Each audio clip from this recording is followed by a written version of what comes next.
Hello everyone, आप सभी का फिर से स्वागत है। यह घटना चक्र इतिहास का डिस्कशन है, यानी हिस्ट्री का सेशन आज से स्टार्ट हो रहा है। प्राचीन भारत के इतिहास से इस सेशन को स्टार्ट करेंगे, जिसमें आज का टॉपिक है पाषाण काल। तो चलिए स्टार्ट करते हैं। देखिए, जिस काल का कोई लिखित साक्ष्य नहीं मिलता है उसे प्रागैतिहासिक काल कहते हैं। यानी जिस काल में कोई लिखित विवरण अभी तक उपलब्ध नहीं है उस काल को प्रागैतिहासिक काल कहते हैं। और जिस काल में लिपि के साक्ष्य तो मिलते हैं किंतु उनको पढ़ने में सफलता नहीं मिली उसे आद ऐतिहासिक काल कहते हैं। और जब से लिखित विवरण मिलते हैं यानी इनको पढ़ने में सफलता मिल चुकी है, इस काल को ऐतिहासिक काल कहते हैं। प्रागैतिहासिक अंतर्गत पाषाणकालीन सभ्यता तथा आदि इतिहास के अंतर्गत सिंधु घाटी सभ्यता एवं ताम्र सभ्यता, अहाड़, जुर्वे आदि आती हैं। जबकि छठी शताब्दी ईसा पूर्व के आसपास से ऐतिहासिक काल का आरंभ होता है। याद रखिएगा, ऐतिहासिक काल का आरंभ कब से होता है? तो छठी शताब्दी ईसा पूर्व के आसपास से। सर्वप्रथम 1863 ईस्वी में भारत में पाषाणकालीन सभ्यता का अनुसंधान प्रारंभ हुआ। पाषाण निर्मित उपकरणों की अधिकता के कारण संपूर्ण पाषाण युगीन संस्कृति को तीन मुख्य चरणों में विभाजित किया गया है। ये है पूरा पाषाण काल, मध्य पाषाण काल और नवपाषाण काल। उपकरणों के विभिन्नता के आधार पर पूरा पाषाण काल को भी तीन कालों में विभाजित किया जाता है। पहला है पूरा पाषाण काल, यानी इसमें जो है क्रोड उपकरण, हस्त कुठार, खंडक और विदारणी मिलते हैं। दूसरा है मध्य पूरा पाषाण काल, इसमें फलक उपकरण। तीसरा है उच्च पूरा पाषाण काल, इसमें तक्षणी एवं खोरचनी उपकरण पाए जाते हैं। सर्वप्रथम पंजाब की सोहन नदी घाटी जो पाकिस्तान में है, यहां से चापर, चापिंग, पेबुल संस्कृति के उपकरण प्राप्त हुए हैं। सर्वप्रथम मद्रास के समीप बदमदुरै तथा अतिरमपक्कम से हैंड एक्स संस्कृति के उपकरण प्राप्त किए गए। हैंड एक्स संस्कृति का मतलब हाथ की कुल्हाड़ी। इस संस्कृति के अन्य उपकरण कलीवर और स्क्रेपर आदि हैं। भारतीय भूगर्भ सर्वेक्षण के वैज्ञानिक रॉबर्ट ब्रूसफुट ब्रिटिश भूगर्भ वैज्ञानिक और पुरातत्वविद थे। इनका नाम याद रखिएगा, रॉबर्ट ब्रूसफुट। 1863 ईस्वी में रॉबर्ट ब्रूसफुट ने मद्रास के पास पलवरम नामक स्थान से पहला हैंड एक्स प्राप्त किया था। रॉबर्ट ब्रूसफुट के मित्र थे जिनका नाम था विलियम किंग। इन्होंने अतिरमपक्कम से पूर्व पाषाण काल के उपकरण खोज निकाले। 1935 ईस्वी में डिटेरा के नेतृत्व में एल कैम्ब्रिज अभियान दल ने सोहन घाटी में सबसे महत्वपूर्ण अनुसंधान किए। बेलन घाटी में इलाहाबाद विश्वविद्यालय के जी.आर. शर्मा के निर्देशन में अनुसंधान किया गया। पूर्व पाषाण काल से संबंधित यहाँ 44 यानी 44 पुरास्थल प्राप्त हुए हैं। उपकरणों के अतिरिक्त बेलन के लोहंदा नाला क्षेत्र से इस काल की अस्थि निर्मित मातृ देवी की एक प्रतिमा मिली जो संप्रति कौशाम्बी संग्रहालय में सुरक्षित है। फलकों की अधिकता के कारण मध्य पूरा पाषाण काल को फलक संस्कृति भी कहा जाता है, याद रखिएगा। और इन उपकरणों का जो निर्माण है क्वार्टरजाइट पत्थरों से किया गया है। पूरा पाषाण कालीन मानव का जीवन जो है पूर्णतः प्राकृतिक था। वे प्रधानतः शिकार पर निर्भर रहते थे। उनका भोजन मांस अथवा कंदमूल हुआ करता था। अग्नि के प्रयोग से अपरिचित रहने के कारण कच्चा मांस खाते थे। इस युग का मानव शिकारी एवं खाद्य संग्राहक था। इस काल के मानव को पशुपालन और कृषि का ज्ञान नहीं था। भारत में मध्य पाषाण काल के विषय में जानकारी सर्वप्रथम 1867 से 68 ईस्वी में हुई, जब आर्किवाल्ड कार्लाइल ने विंध्य क्षेत्र से शैल चित्र यानी रॉक पेंटिंग खोज निकाले।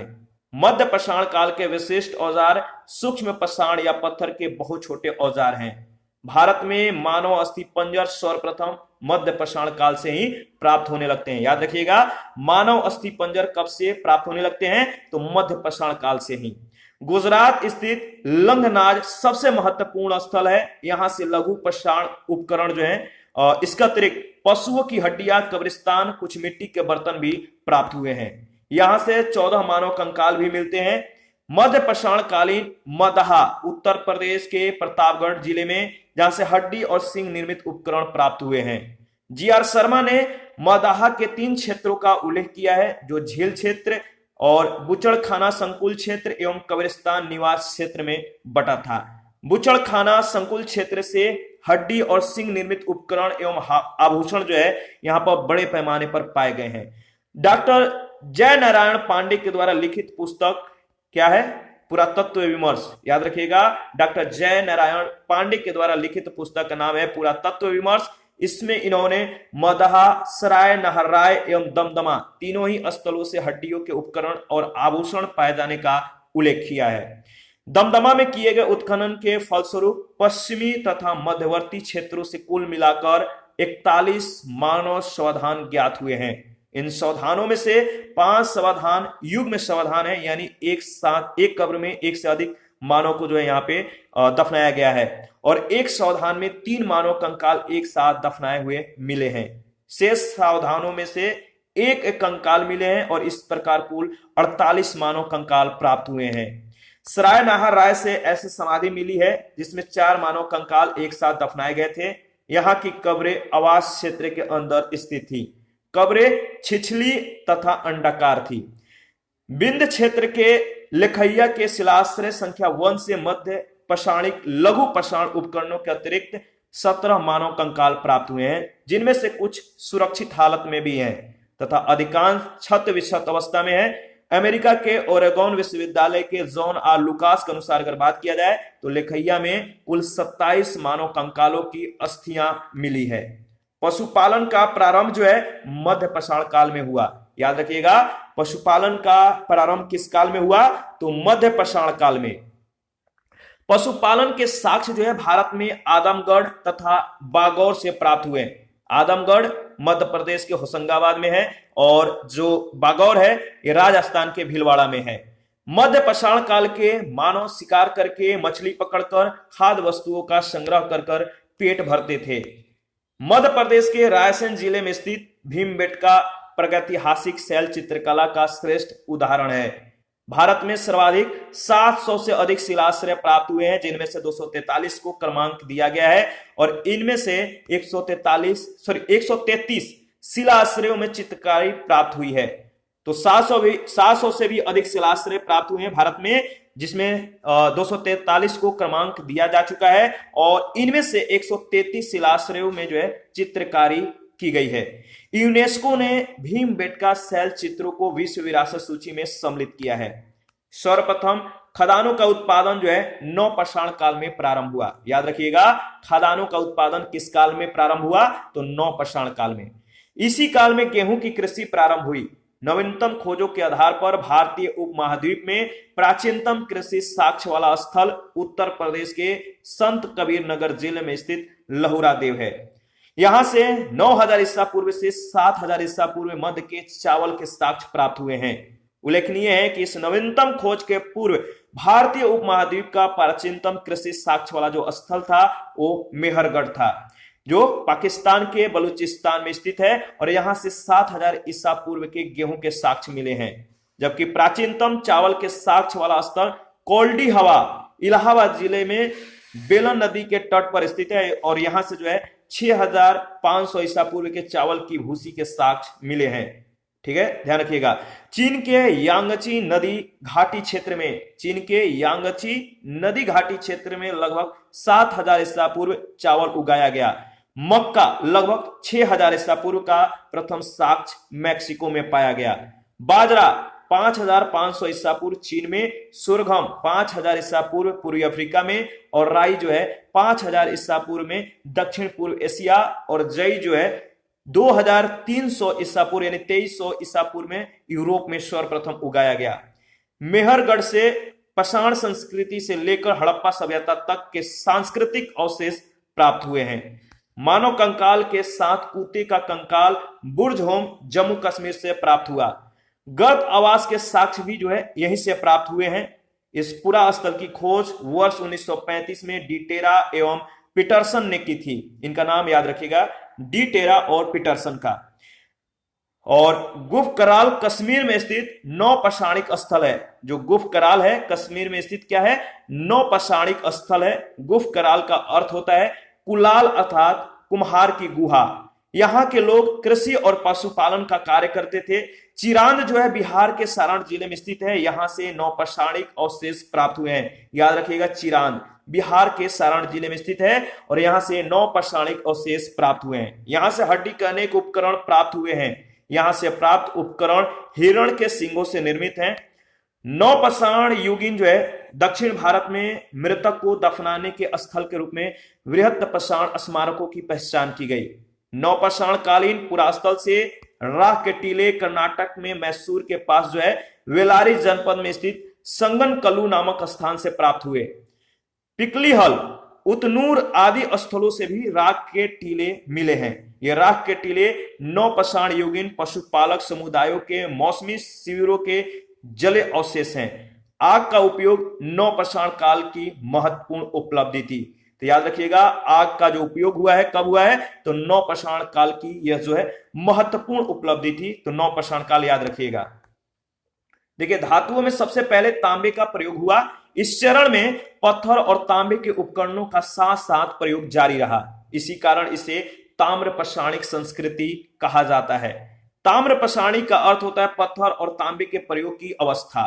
भारत में ताम्रपाषाण युग की बस्तियां दक्षिण पूर्वी राजस्थान, पश्चिमी मध्य प्रदेश, पश्चिमी महाराष्ट्र तथा दक्षिण पूर्वी भारत में पाई गई है। ध्यान रखिएगा। इसके बाद देखिए, इसमें जो पॉइंट है, दक्षिण पूर्वी राजस्थान में अनेक पुरा स्थलों की खुदाई हुई है। ये है अहाड़, बालाथल, बागौर, ओजियाना एवं गिलुंद। ये पूरा स्थल बनास घाटी में स्थित है। बनास घाटी में स्थित होने के कारण इसे बनास संस्कृति भी कहते हैं। अहाड़ का प्राचीन नाम जो है ताम्बवती अर्थात तांबा वाली जगह है। गिलुंद, बलात, ओजियान में घरों को जो है चार दीवारी से घेरा गया है और अहाड़ के पास गिलुंद में मिट्टी की इमारत बनी है, किंतु कहीं कहीं पक्की ईंटें भी लगी है। गिलुंद में तांबे के टुकड़े मिले हैं। अहाड़ संस्कृति जो है 2100 से 1500 ईसा पूर्व और अन्य ताम्रपाषाणिक संस्कृति से ये भिन्न है, क्योंकि जहां दूसरे केंद्रों में लाल और काले लेप के मृद भांड बने हैं, वहीं यहां पर इस लेप के ऊपर सफेद रंग के चित्रकारी की गई कृष्ण लोहित मृद भांड परंपरा विशिष्ट रही है। पश्चिमी मध्य प्रदेश में मालवा, कायथा, एरण, नौदा टोली प्रमुख स्थल है। नौदा टोली जो है मध्य प्रदेश का एक महत्वपूर्ण ताम्रपाषाणिक पुरास्थल है जो खारगोन जिले में स्थित है। इसका उत्खनन एच.डी. संकालिया ने कराया था। याद रखिएगा, जो नौदा टोली है ये कहां का है, तो जो नौदा टोली है किसके लिए विशेष है, तो पश्चिमी मध्य प्रदेश में। ठीक है, नौदा टोली जो है मध्य प्रदेश का एक महत्वपूर्ण ताम्रपाषाणिक पुरास्थल है जो खारगोन जिले में स्थित है और इसका उत्खनन किसने करवाया था, एडी संकालिया ने। यहां से मिट्टी, बांस, फूस के बने चकोर और वृत्ताकार घर मिले हैं। यहाँ के मूल मृदभांड लाल काले रंग के हैं जिन पर ज्यामितीय आरेख उत्कीर्ण है। कायथ जो संस्कृति है या कायथा संस्कृति जो हड़प्पा संस्कृति की कनिष्ठ समकालीन है, इसके मृदभांडों में कुछ प्राक हड़प्पीय लक्षण दिखाई देते हैं। साथ ही इन पर जो है हड़प्पाई प्रभाव भी स्पष्ट दिखाई देता है। इस संस्कृति की लगभग 40 बस्तियां जो है मालवा क्षेत्र से प्राप्त हुई है जो अत्यंत छोटी छोटी है। मालवा संस्कृति जो है अपनी मृदभांडों की उत्कृष्टता के लिए जानी जाती है। मध्य प्रदेश में कायथा और एरण की तथा पश्चिमी महाराष्ट्र में इनाम गांव की बस्तियां किलाबंद है। पश्चिमी महाराष्ट्र के प्रमुख पुरास्थल है अहमदनगर जिले, इसमें जोरवे, नेवासा और दैमाबाद। पुणे जिले में चंदोली, सोनगांव, इनाम गांव, प्रकाश और नासिक। ये सभी पुरास्थल जोरवे संस्कृति जिसका समय है 1400 से 700 ईसा पूर्व के हैं और अब तक ज्ञात 200 जोरवे स्थलों में गोदावरी का दैमाबाद सबसे बड़ा है। यह लगभग 20 हेक्टेयर में फैला है जिसमें लगभग 4000 लोग रह सकते थे। नेवासा जो जोरवे संस्कृति स्थल है, इससे पटसन का साक्ष्य प्राप्त हुए हैं। टोटीदार पात्र परंपरा जोरवे संस्कृति की विशेष पहचान है। महाराष्ट्र की ताम्रपाषाण कालीन संस्कृति जो जोरवे संस्कृति के नेवासा, दैमाबाद, चंदौली, इनामगांव आदि पुरास्थलों में मृतकों को अस्थि कलश में रखकर उत्तर से दक्षिण दिशा के घरों में, उस उत्तर से दक्षिण दिशा में जो घर थे इनके फर्श के नीचे दफनाए जाने का साक्ष्य प्राप्त हुआ है। तो याद रखिएगा, जो मृतक थे इनको अस्थि कलश में रखकर उत्तर से दक्षिण दिशा में घरों के फर्श के नीचे दबाए जाने के साक्ष्य प्राप्त हुए हैं। कहां से, तो याद रखिएगा इमाम गांव आदि पुरा स्थलों में। और कच्ची मिट्टी के मकान और गोलाकार गड्ढों वाले मकान जो है यहाँ पे मिले हैं। आरंभिक जो ताम्रपाषाण अवस्था है, आरंभिक ताम्रपाषाण अवस्था, इसके ताम्रपाषाण अवस्था के इनाम गांव स्थल पर जो है चूल्हे सहित बड़े बड़े कच्ची मिट्टी के मकान, गोलाकार गड्ढे वाले जो है मकान मिले हैं। जो है पश्चात की अवस्था यानी 1300 से 1000 ईसा पूर्व, इसमें जो है 5 कमरों वाला एक मकान मिला है जिसमें 4 कमरे आयताकार हैं और 1 वृत्ताकार है। इनाम गांव में 130 से भी अधिक जो है घर, यानी एनसीईआरटी के अनुसार अगर बात करें तो 100 से अधिक घर दिया गया है। और अन्य साक्ष्यों के संदर्भ में बात करें तो इनाम गांव में जो है 130 से अधिक घर जो हैं और अनेक कब्रें पाई गई हैं। यहाँ बस्ती जो है किलाबंद है और खाई से घिरी हुई है। यहाँ शिल्पी जो है या पंसारी लोग पश्चिम छोर पर रहते थे, जबकि सरदार प्राय केंद्र स्थल में रहता था। यहां से अन्नागार भी मिला है। पूर्वी भारत में गंगा तटवर्ती चिरांद के अलावा पश्चिमी बंगाल के बर्दवान जिले के पांडुराजर डीवी और बीरभूम जिले में महिषदल, याद रखिएगा महिषदल उल्लेखनीय ताम्रकालीन स्थल है। कुछ अन्य पुरास्थल जहां खुदाई हुई है वे हैं बिहार में सेनुवार, सोनपुर और ताराडी तथा पूर्वी उत्तर प्रदेश में खैराडी और नरहन। बिहार, महाराष्ट्र, मध्य प्रदेश में रहने वाले लोग टोटी वाले जलपात्र, गोड़ीदार तस्तरियां और गोड़ीदार कटोरे बनाते थे। दक्षिण पूर्वी राजस्थान, पश्चिमी मध्य प्रदेश, पश्चिमी महाराष्ट्र और अनंतर रहने वाले ताम्रपाषाण युग के लोग मवेशी पालन और कृषि करते थे। वे गाय, भेड़, बकरी और भैंस रखते थे और हिरण का शिकार भी करते थे। यहां से ऊंट के अवशेष प्राप्त हुए हैं। मुख्य अनाज गेहूं और चावल के अतिरिक्त बाजरे की भी खेती करते थे। ताम्रपाषाण युग के लोग शिल्प कर्म में निसंदेह बड़े दक्ष थे और पत्थर का काम भी अच्छा करते थे। वे कार्नेलियन, एस्टेटाइट और क्वार्टज क्रिस्टल जैसे अच्छे पत्थरों के, जो याद रखिएगा जो पत्थर थे, जैसे वे कार्नेलियन, एस्टेटाइट और क्वार्टज क्रिस्टल जैसे अच्छे पत्थरों के मनके या गुटिकाएं भी बनाते थे। वे लोग कताई और बुनाई जानते थे, यानी काटना बुनना जानते थे, क्योंकि मालवा में चरखे और तकलियां मिली हैं। महाराष्ट्र में कपास, सन और समेल की रुई के बने धागे भी मिले हैं। इनाम गांव में कुंभकार, धातुकार, हाथी दांत के शिल्पी, चूना बनाने वाले और खिलौने की मिट्टी की मूर्ति, यानी जिसे हम टेराकोटा कहते हैं, बनाने वाले कारीगर भी दिखाई देते हैं। तो ये सब जो है, जैसे इनाम गांव में कुंभकार, धातुकार, हाथी दांत के शिल्पी, चूना बनाने वाले और खिलौने की मिट्टी की मूर्तियां बनाने वाले कारीगर भी दिखाई देते हैं। ध्यान रखिएगा। इनाम गांव में मातृ देवी की प्रतिमा भी मिली है, जो पश्चिम एशिया में पाई जाने वाली ऐसी प्रतिमा की प्रतिरूप है। मालवा और राजस्थान में मिली रूढ़ शैली से बनी मिट्टी के वृषभ मूर्तिकाएं एवं सूचित करती हैं कि वृषभ यानी सांड धार्मिक पंथ का प्रतीक था। पश्चिमी महाराष्ट्र के चंदौली और निवास बस्तियों में कुछ बच्चों के गलों में तांबे के मनके का हार पहनकर उन्हें दफनाया गया है, जबकि अन्य बच्चों की कब्रों में समान के तौर पे जो है कुछ बर्तन पात्र हैं। महाराष्ट्र में मृतक को उत्तर दक्षिण के दिशा में रखा जाता था, किंतु दक्षिण भारत में पूर्वी पश्चिम के दिशा में रखा जाता था।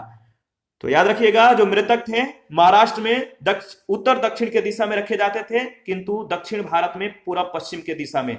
पश्चिमी भारत में लगभग संपूर्ण सावधान यानी एक्सटेंडेड बरियल प्रचलित था, जबकि पूर्वी भारत में आंशिक सावधान यानी फ्रैक्शनल बरियल चलता था। सबसे बड़ी निधि जो है मध्य प्रदेश के गुंगेरिया से प्राप्त हुई है। इसमें 424 तांबे के औजार और हथियार तथा 102 चांदी के पतले पत्थर हैं। कायथा के एक घर में जो है तांबे के 28 कंगन और 2 अद्वितीय ढंग की कुल्हाड़ियां पाई गई हैं। इसी स्थान में एस्टेटाइट और कार्नेलियम जैसे कीमती पत्थरों की गोलियों के हार पात्रों में जमा पाए गए हैं। गणेश्वर स्थल राजस्थान में खेतरी ताम्रपट्टी के सीकर झुंझुन क्षेत्र के तांबे के समृद्ध खानों के निकट पड़ता है। दक्षिण भारत में ब्रह्मगिरी, पिकलीहल, संगनकल्लू, मस्की, हल्लूर आदि से ताम्रपाषाण युगीन बस्तियों के जो है साक्ष्य मिले हैं। दक्षिण भारत में कृषक की अपेक्षा जो है चरवाहा संस्कृति का भी अधिक प्रमाण मिला है। ठीक है, और इसके बाद जो 2-3 पॉइंट और है। भारत में सर्वप्रथम 1861 ईस्वी में अलेक्जेंडर कनिंघम ने, याद रखिएगा इनका नाम, 1861 ईस्वी में अलेक्जेंडर कनिंघम को पुरातत्व सर्वेक्षक के रूप में नियुक्त किया गया था।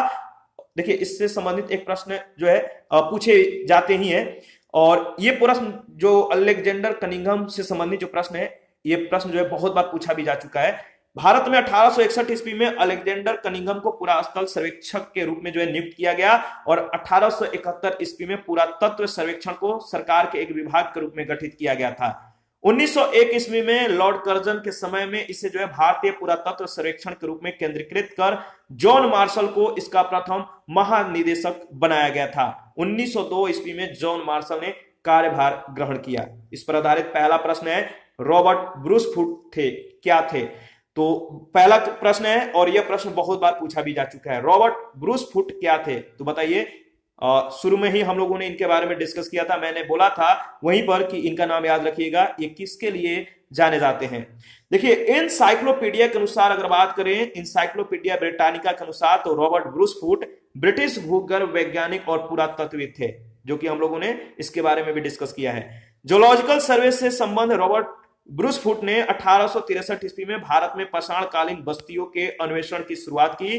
अतः जो है इस प्रश्न का उत्तर विकल्प जो है ए और बी दोनों ही हो सकते हैं। तो भूगर्भ वैज्ञानिक और पुरातत्वविद, ए और बी दोनों याद रखिएगा।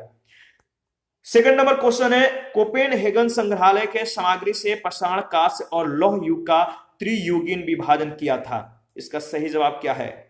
किसने किया था?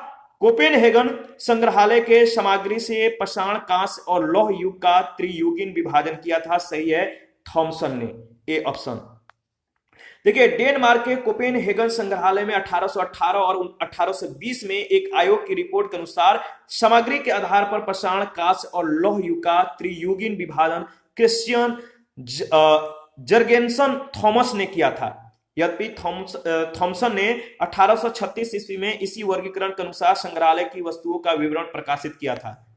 क्वेश्चन नंबर थर्ड है, उत्खनित प्रमाणों के अनुसार पशुपालन का प्रारंभ हुआ था। उत्खनित प्रमाणों के अनुसार पशुपालन का प्रारंभ हुआ था मध्य पाषाण काल में। मध्य पाषाण काल के अंतिम चरण में पशुपालन के साक्ष्य प्राप्त होने लगते हैं। ऐसे पशुपालन के साक्ष्य भारत में आदमगढ़ और बागौर से मिले हैं। आदमगढ़ कहां पे है? तो मध्य प्रदेश, और बागौर राजस्थान। नेक्स्ट क्वेश्चन है 4 नंबर, मध्य पाषाण कालिक प्रसंग में पशुपालन के प्रमाण जहां मिले वह स्थान कौन सा है? मध्य पाषाणिक प्रसंग में पशुपालन के प्रमाण जहां से मिले वह स्थान है आदमगढ़। 2 स्थान है, याद रखिएगा। क्वेश्चन नंबर 5 है, निम्नलिखित में से किस स्थल से हड्डी के उपकरण प्राप्त हुए हैं? तो आपको मालूम है हड्डी के जो उपकरण प्राप्त हुए हैं वो है आपका मदहा और सराय नाहराय से। 3 जगहों का हम लोगों ने जिक्र किया था डिस्कशन के दौरान। देखिए पाषाणकालीन मदहा जो है उत्तर प्रदेश के प्रतापगढ़ जिले में स्थित है। यहां से बड़ी मात्रा में हड्डी और सिंग निर्मित उपकरण प्राप्त हुए हैं। जी.आर. शर्मा मदाहा में 3 क्षेत्रों का उल्लेख करते हैं, जो झील क्षेत्र है, बुचड़खाना संकुल क्षेत्र और तीसरा है कब्रिस्तान निवास क्षेत्र। ये बटा था बुचड़खाना संकुल क्षेत्र से हड्डी और सिंग निर्मित उपकरण और आभूषण बड़े पैमाने पर पाए गए हैं। सराय नाहरराय से भी जो है अल्प मात्रा में हड्डी के उपकरण मिले हैं। 6 नंबर क्वेश्चन है, हड्डी से निर्मित आभूषण भारत में मध्य पाषाण काल के संदर्भ में प्राप्त हुए हैं। हड्डी से निर्मित आभूषण भारत में मध्य पाषाण काल के संदर्भ में प्राप्त हुए हैं। सही जवाब होगा सराय नाहरराय से और मदहा से। 7 नंबर क्वेश्चन है, एक ही कब्र से 3 मानव कंकाल निकले हैं वो कहां से? एक ही कब्र से 3 मानव कंकाल का जो साक्ष्य मिला है वो है आपका दमदमा से, बी ऑप्शन। देखिए मध्य गंगा घाटी के प्रतापगढ़ जिले में स्थित सराय नाहरराय, मदहा और दमदमा का उत्खनन हुआ। दमदमा में लगातार 5 वर्षों तक किए गए उत्खनन के फलस्वरूप पश्चिमी और मध्यवर्ती क्षेत्रों से कुल मिलाकर 41 मानव सावधान ज्ञात हुए हैं। इन सावधानों में से 5 सावधान युग्म सावधान है, यानी एक कब्र में 1 से अधिक मानव को दफनाया गया है और एक सावधान में 5 मानव कंकाल एक साथ दफनाए गए हैं। देखिए 5 सावधान युग्म सावधान यानी जो एक साथ, मतलब कि इनका जो युग्म है एक साथ है, और 3 मानव कंकाल जो है एक सावधान में 3 मानव कंकाल जो है एक साथ दफनाए हुए हैं। शेष सावधानों में एक एक कंकाल मिले हैं। नेक्स्ट क्वेश्चन है क्वेश्चन नंबर 8, खदानों की कृषि सर्वप्रथम प्रारंभ हुई थी। खदानों की कृषि सर्वप्रथम प्रारंभ हुई थी किस काल में? तो सही जवाब होगा नव पाषाण काल में। खदानों का उत्पादन सर्वप्रथम नव पाषाण काल में हुआ। यही वो समय है जब मनुष्य कृषि कर्म से जो है परिचित हुआ। तो याद रखिएगा नव पाषाण काल। भारत में मानव का सर्वप्रथम साक्ष्य कहां मिलता है? भारत में मानव का सर्वप्रथम साक्ष्य कहां मिलता है? तो नर्मदा घाटी में। भारत में मानव का सर्वप्रथम साक्ष्य जो है मध्य प्रदेश के पश्चिमी नर्मदा क्षेत्र में अवस्थित हथनौरा, जो होशंगाबाद जिले में है, यहां पर जो है यहाँ हथनौरा नामक पुरास्थल से प्राप्त हुआ और इसकी खोज पुरातत्वविद अरुण, याद रखिएगा, अरुण सोनकिया द्वारा 5 दिसंबर 1982 में किया गया था। क्वेश्चन नंबर 10 है, प्रथम मानव जीवाश्म भारत के किस नदी घाटी से प्राप्त हुआ था? तो आपको मालूम ही होगा, सही जवाब क्या है? प्रथम मानव जीवाश्म भारत के किस नदी घाटी से प्राप्त हुआ? तो सही जवाब है नर्मदा घाटी, सी ऑप्शन। 11 नंबर प्रश्न है, मानव के द्वारा सर्वप्रथम प्रयुक्त अनाज क्या था? मानव के द्वारा सर्वप्रथम प्रयुक्त अनाज था जौ। आधुनिक मानव समाज के द्वारा मुख्य रूप से 8 खदानों का उपभोग किया गया है, जो जौ है, गेहूं, चावल, मक्का, बाजरा, सुरगम, राई और जई। अनाजों के पौधे विभिन्न क्षेत्रों में जंगली घास के रूप में विद्यमान थे, जिन्हें बीजों के रूप में अलग अलग क्षेत्र में अलग अलग समय पर मानव ने उगाया। वैश्विक दृष्टि से देखा जाए तो सर्वप्रथम जौ जो है, जिसे हम बार्ली कहते हैं, 8000 ईसा पूर्व के आसपास भूमध्य सागर, ईरान के मध्य स्थित पश्चिमी एशिया के देश में मानव के द्वारा उगाया गया। बाद में लगभग इन्हीं क्षेत्रों में जो है 8000 ईसा पूर्व के आसपास गेहूं यानी व्हीट की भी जो है उगाए जाने का लगभग जो है उगाया जाने लगा है, जो कि साक्ष्य प्राप्त हुआ है। तो गेहूं याद रखिएगा।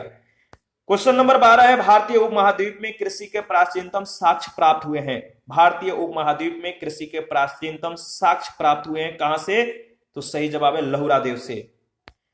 देखिए, नवीनतम खोजों के आधार पर भारतीय उपमहाद्वीप में प्राचीनतम कृषि के साक्ष्य वाला जो स्थल है उत्तर प्रदेश के संत कबीर नगर जिले में स्थित लहुरा देव है।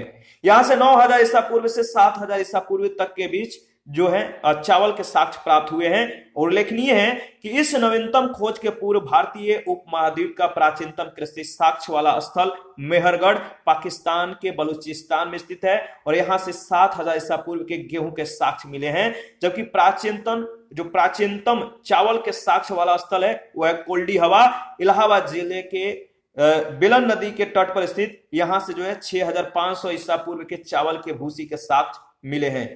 उपरोक्त संदर्भ में अब यदि विकल्प में लहुरा देव रहता तो उपयुक्त विकल्प वही होगा, परंतु लहुरा देव के विकल्प में न होने की स्थिति में इसका उत्तर पूर्वी की भांति इसका जो है लहुरा देव न होने के कारण जो विकल्प में जो दिया गया है तो उत्तर पूर्व के भांति वही होगा। क्या होगा बताइए? तो इसका सही जवाब है लहुरा देव। ठीक है, तो आगे बढ़ते हैं। 13 नंबर क्वेश्चन है, भारतीय उपमहाद्वीप में कृषि के प्राचीनतम साक्ष्य प्राप्त हुए हैं। भारतीय महाद्वीप में कृषि के प्राचीनतम साक्ष्य प्राप्त हुए हैं। सेम क्वेश्चन सेम जवाब, सही जवाब होगा मेहरगढ़ से। ठीक है, इसके बारे में ऊपर में हम लोगों ने कुछ ही सेकंड पहले डिस्कस किया है। 14 नंबर क्वेश्चन है, भारतीय उपमहाद्वीप में कृषि का प्राचीनतम साक्ष्य कहां से प्राप्त हुए हैं? तो आपको मालूम है इसका सही जवाब क्या होगा? मेहरगढ़। कमेंट आप लोग बहुत कम करते हैं, कमेंट करा कीजिए और कुछ डाउट हो तो आप हमसे जो है क्लियर कर लिया करिए कमेंट कर। ठीक है, क्वेश्चन नंबर 15 है, नवपाषाण युग में भारतीय उपमहाद्वीप के उत्तर पश्चिमी क्षेत्र में निम्नलिखित में से किस स्थान पर कृषि के अभ्युदय के प्रारंभिक प्रमाण प्राप्त हुए हैं? नवपाषाण युग में भारतीय उपमहाद्वीप के उत्तर पश्चिमी क्षेत्र में निम्नलिखित में से किस स्थान पर कृषि के अभ्युदय के प्रारंभिक प्रमाण प्राप्त हुए हैं? तो सही जवाब होगा Mehrgarh, B option. Next question है, क्वेश्चन नंबर 16 है, भारत में पशुपालन एवं कृषि के प्राचीनतम साक्ष्य प्राप्त हुए हैं। भारत में पशुपालन एवं कृषि के प्राचीनतम साक्ष्य प्राप्त हुए हैं, कहां से बताइए? सही जवाब होगा मेहरगढ़ से, डी ऑप्शन। क्वेश्चन नंबर 17 है, उस स्थान का नाम बताइए जहां से प्राचीनतम अस्थायी जीवन के प्रमाण मिले हैं। उस स्थान का नाम बताइए जहां से प्राचीनतम अस्थायी जीवन के प्रमाण मिले हैं। सही जवाब होगा मेहरगढ़। ठीक है, कमेंट आप लोग नहीं कर रहे हैं, कमेंट किया करिए। दिए गए विकल्पों में प्राचीनतम अस्थायी जीवन के प्रमाण सर्वप्रथम बलूचिस्तान के कच्छी मैदान स्थित मेहरगढ़ में मिले हैं, जिसकी प्रमाणिक तिथि जो है 7वीं शताब्दी ईसा पूर्व यानी 700 ईसा पूर्व में है। जबकि किल्ली गुल मोहम्मद, याद रखिएगा, किल्ली गुल मोहम्मद एवं कालीबंगा के प्राचीनतम तिथि 4000 ईसा पूर्व और 3500 ईसा पूर्व है। तो डी उत्तर सही होगा आपका। 18 नंबर क्वेश्चन है, निम्नलिखित में से किन स्थानों से मध्य पाषाण काल में पशुपालन के प्रमाण मिले हैं? तो सही जवाब होगा बागौर। इसके बारे में हम लोगों ने अच्छे से जिक्र किया है। मध्य पाषाण काल से पशुपालन के साक्ष्य प्राप्त होने लगते हैं। पशुपालन के प्रारंभिक साक्ष्य जो है मध्य प्रदेश में होशंगाबाद के निकट आदमगढ़ पूरा स्थल और राजस्थान के भीलवाड़ा जिले में स्थित बागौर से मिले हैं।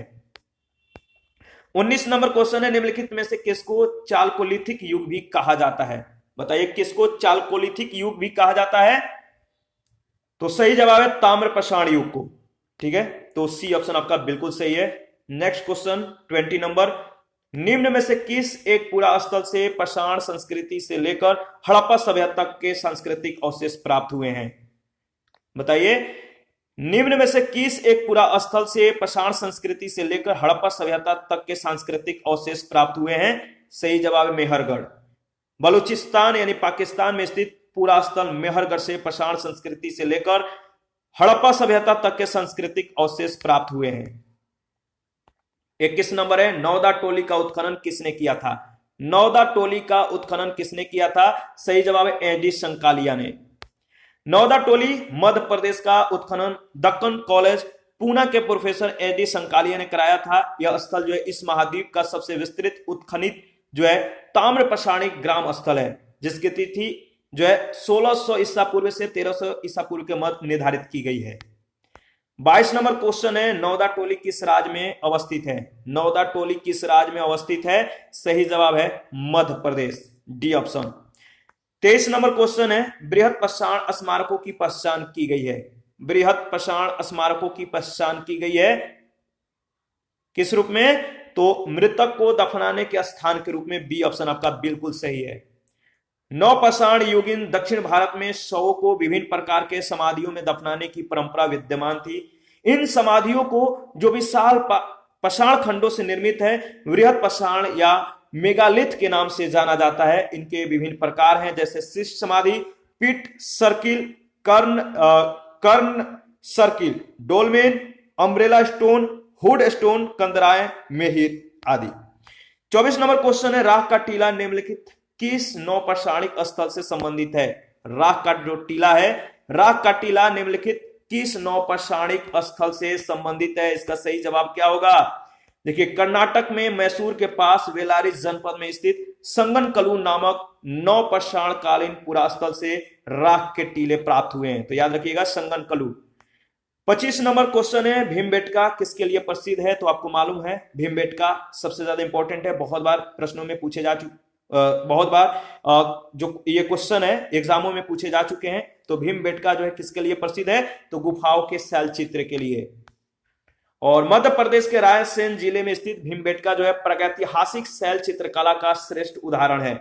इन गुफाओं में जीवन के विविध रंगों को जो है पेंटिंग के रूप में उकेरा गया है, जिनमें हाथी, सांबर, हिरण आदि के चित्र हैं। लगभग 700 शरण स्थलियों की पहचान की जा चुकी है, जिसमें 133 में चित्र पाए गए हैं। 26 नंबर क्वेश्चन है, निम्न में से कौन सा स्थल प्रागैतिहासिक चित्रकला के लिए प्रसिद्ध है? निम्न में से कौन सा स्थल प्रागैतिहासिक चित्रकला के लिए प्रसिद्ध है? सही जवाब होगा भीमबेटका, बी ऑप्शन। इसके बाद 27 नंबर क्वेश्चन है, भीमबेटका की गुफाएं कहां स्थित है? तो बताइए इसका सही जवाब क्या होगा? भीमबेटका की गुफाएं कहां स्थित है? सही जवाब है Abdullaganj, Raisen, D option. 28 number question है, भारत में किस शिलाश्रय से सर्वाधिक चित्र प्राप्त हुए हैं? तो बताइए सेम क्वेश्चन सेम जवाब। इसके बारे में कुछ ही सेकंड पहले हम लोगों ने डिस्कस किया था। भारत में किस शिलाश्रय से सर्वाधिक चित्र प्राप्त हुए हैं? तो सही जवाब है भीमबेटका के गुफा से, बी ऑप्शन आपका बिल्कुल सही है। 29 नंबर क्वेश्चन है, निम्नलिखित में से किस भारतीय पुरातत्ववेत्ता ने पहली बार भीमबेटका गुफा को देखा और उसके शैल चित्रों के प्रागैतिहासिक महत्व को खोजा?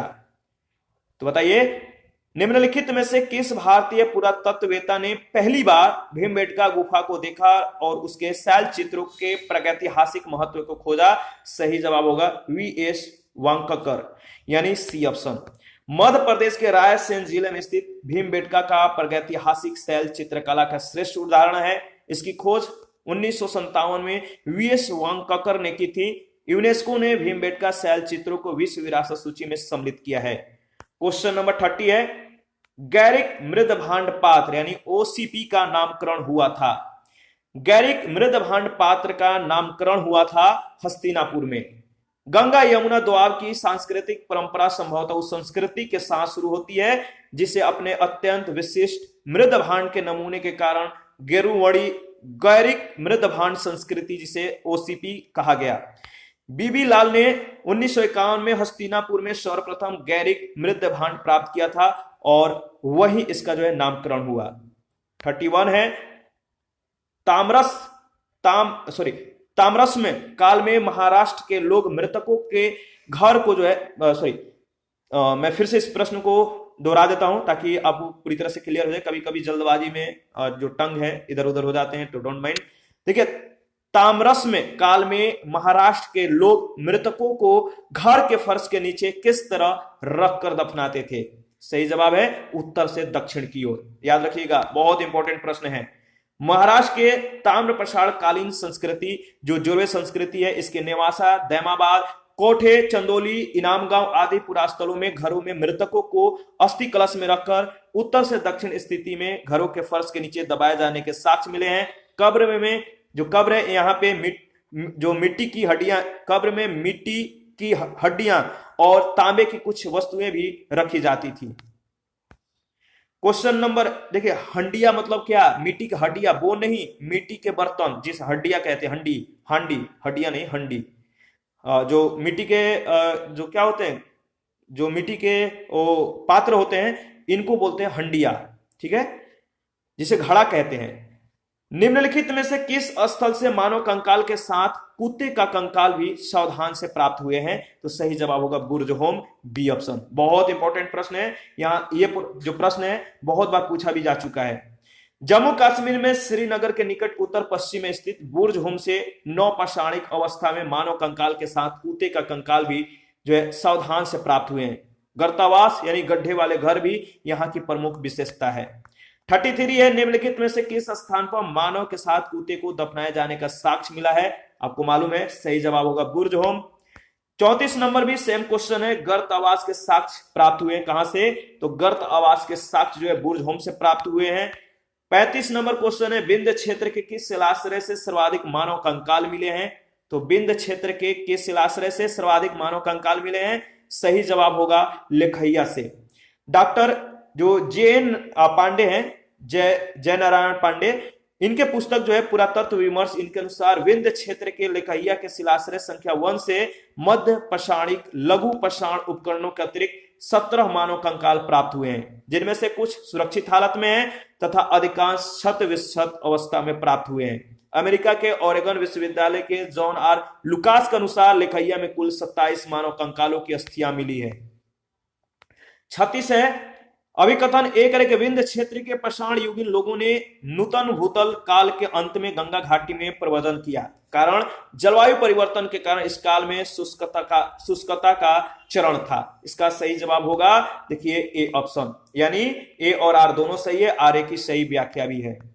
देखिए जो जी आर शर्मा है, इन्होंने सराय नहर राय में खुदाई के बाद अवधारणा दी कि जो नूतन भूतल काल है, इसके अंत में सूखे के कारण विद्यमान क्षेत्र में भोजन की कमी के कारण लोगों ने गंगा घाटी क्षेत्र में प्रवास किया था। 37 नंबर क्वेश्चन है, भारतीय पुरातत्व सर्वेक्षण निम्नलिखित विभागों या मंत्रालयों में से किसका संलग्न कार्यालय है? सही जवाब है संस्कृति मंत्रालय। भारतीय पुरातत्व जो सर्वेक्षण है, जो आर्कियोलॉजिकल सर्वे ऑफ इंडिया है, संस्कृति मंत्रालय के अधीन एक विभाग है। 38 नंबर क्वेश्चन है, भारतीय पुरातत्व का जनक किसे कहा जाता है? तो आपको मालूम है, सही जवाब होगा अलेक्जेंडर कनिंघम। अलेक्जेंडर कनिंघम, इनका समय 1814 से 1893 ईस्वी। इनको जो है ब्रिटिश सेनाधिकारी के रूप में बंगाल इंजीनियर्स के साथ काम करने के लिए तैनात किया गया था। उन्हें ही जो है भारतीय पुरातत्व के जनक के रूप में जाना जाता है।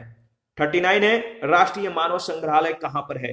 राष्ट्रीय मानव संग्रहालय कहां पर है? सही जवाब है भोपाल में। राष्ट्रीय मानव संग्रहालय, जिनका नाम बदलकर इंदिरा गांधी राष्ट्रीय मानव संग्रहालय कर दिया गया है, भोपाल यानी मध्य प्रदेश में स्थित है। यह भारत सरकार के संस्कृति विभाग के अंतर्गत स्वायत्तशासी संगठन है। ध्यान रखिएगा। इसी के साथ आज का सेशन समाप्त करते हैं। नेक्स्ट सेशन में सैंधव सभ्यता और संस्कृति के बारे में डिस्कस करेंगे। आप अपना प्रतिक्रिया जरूर दीजिए। आपके प्रतिक्रियाओं का हमें बेसब्री से इंतजार रहता है। जिन लोगों ने Telegram channel, Telegram quiz group, Facebook page को ज्वाइन नहीं किया है, तो वीडियो के डिस्क्रिप्शन बॉक्स में उसका लिंक दिया गया है, आप ज्वाइन कर सकते हैं। जिन लोगों को घटना चक्र का पीडीएफ चाहिए, वो हमसे संपर्क कर सकते हैं टेलीग्राम पर। या इंस्टाग्राम पर या फेसबुक पेज पर मैसेज कर सकते हैं, या कम्युनिटी पर भी इसके रिगार्डिंग इंफॉर्मेशन शेयर किया गया है, तो आप हमसे संपर्क कर सकते हैं और घटना चक्र की पूरी पीडीएफ आपको प्रोवाइड कराया जाएगा। थैंक यू, मिलते हैं नेक्स्ट सेशन में।